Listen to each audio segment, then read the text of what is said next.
Chapter 1 then gives us the introductory creation account, the beginning of all things. Chapter 2 gives us a second creation account. We don't always think of it that way, although many people have noticed it. But chapter 2, as with in fact, each section following this is going to take the general idea from the previous section and hone into a more specific part, usually an individual and what happens to them. In this case, he's going to take the general creation account and he's going to hone in, look specifically at the creation of man and the purpose of man and the placing of man.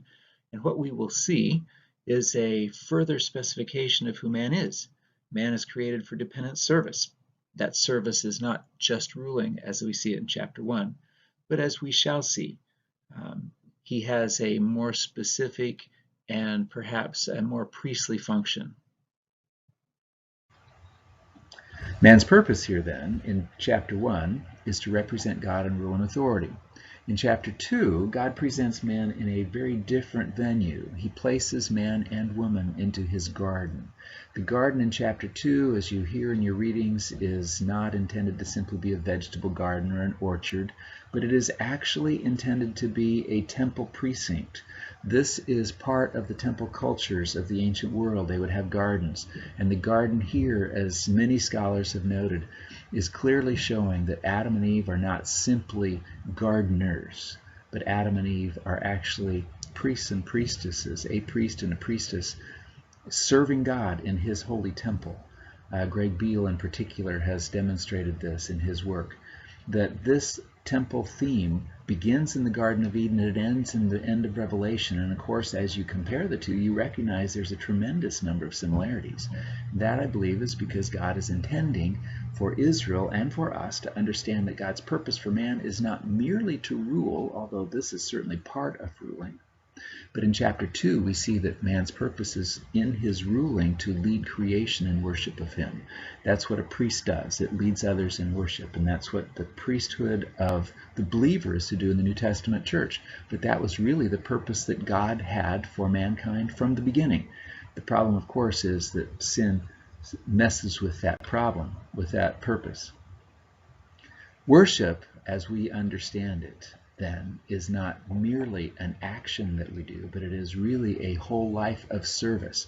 It is my whole life elevating God and showing his holiness, representing him accurately to the world, which is how the rule, which is me representing him in rule and authority, coalesces with the priesthood, which is response to God in worship. Of course, sin messes things up. Sin is the rebellion of Adam and Eve and the desire for autonomy. And as they rebel and as they desire autonomy, they take them outside of the relationship with God. Sin requires death because any rebellion from God will remove yourself from God, and that removal from God is, of course, death. The physical death doesn't come immediately, but of course the relationship does. God, however, graciously seeks restoration. As he seeks restoration, he shows us the consequences of sin. There's a curse to the snake and to the ground. There is pain and frustration for Adam and Eve to fulfill the purpose of God.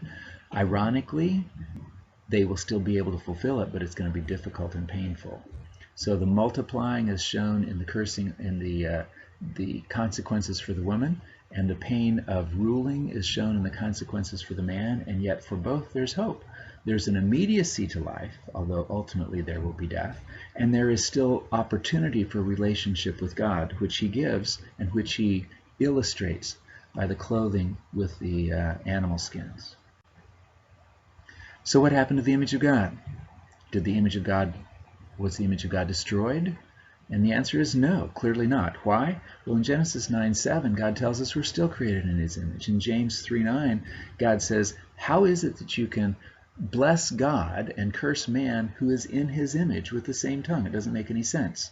Mankind still has the image of God, but that image has been distorted, it's been twisted, it's been marred, which means we are no longer able to fulfill God's purpose well. We don't rule well and represent him, certainly, and we certainly don't lead creation and worship of him apart from God's working through Christ.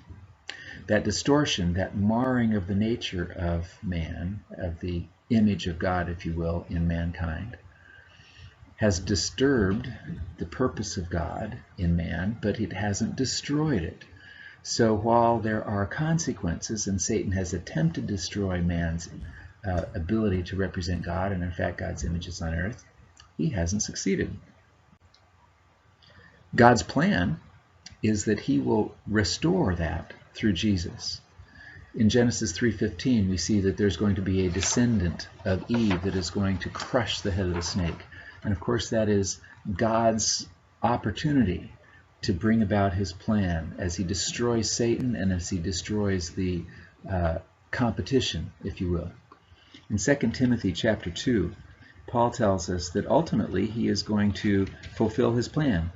So what God promised in Genesis 1 and 2 will be fulfilled through Jesus. In 2 Timothy chapter 2, verse 12, Paul writes, if we endure, we will also reign with him. If we endure, we will reign with him.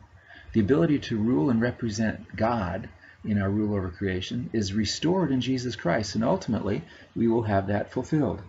But it's not just the ruling that is restored, it is our priesthood. And we see that in a number of places, but let me just draw your attention to Revelation chapter 20 and verse 6. Blessed and holy is the one who shares in the first resurrection. Over such the second death has no power, but they will be priests of God and of Christ, and they will reign with him for 1,000 years. So God's initial plan that mankind would represent God in rule and authority and lead creation and worship of him will be restored in Christ. And ultimately we will not only reign with him, but we will be priests of God and Christ, restoring man to his original intent, only with the final culmination of God's greatness. And God will transform mankind into the beings that mankind can only be in him.